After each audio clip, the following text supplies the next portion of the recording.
దేశవ్యాప్తంగా జరిగిన సార్వత్రిక సమ్మె సందర్భంగా తిమ్మాపూర్ మండలంలోని కార్మికులు ప్రతి గ్రామంలో కేంద్ర ప్రభుత్వ కార్మిక కర్షక వ్యతిరేక విధానాలను ప్రచారం చేసి మండల కేంద్రంలో ర్యాలీ నిర్వహించి తహసీల్దార్ కార్యాలయం ఎదుట ధర్నా చేశారు. ఈ సందర్భంగా సిఐటియు జిల్లా ఉపాధ్యక్షులు ఎడ్ల రమేష్ మాట్లాడుతూ సమరశీల పోరాటాల ద్వారానే కార్మికులు తమ హక్కులను సాధించుకున్నారని తెలిపారు. కేంద్ర ప్రభుత్వం తీసుకొచ్చిన లేబర్ కోడ్స్ కార్మికుల హక్కులను బలహీనపరుస్తాయని యాజమాన్యాలకు అనుకూలంగా చట్టాలను మార్చిందని విమర్శించారు. గతంలో ఎన్నో త్యాగాలతో సాధించిన చట్టాలను రద్దు చేసి కార్మికులను కట్టుబానిసలుగా మార్చే ప్రయత్నం జరుగుతోందని అన్నారు. లేబర్ కోడ్స్ పూర్తిగా రద్దు చేసే వరకు ఐక్యంగా ఉద్యమాలు కొనసాగుతాయని హెచ్చరించారు.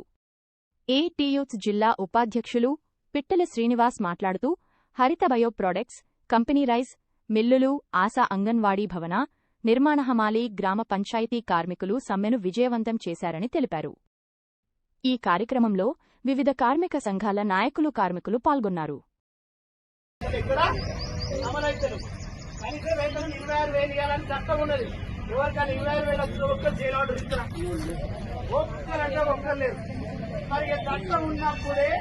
మరి చట్టం ఉన్నప్పుడే మనకు న్యాయం జరగలేదు. ఇటువంటి చట్టాలు 40 చట్టాలు ఎగిరిపోయినప్పుడు ఎక్కడ న్యాయం జరుగుతుంది అంటే ఏం చెప్తారు?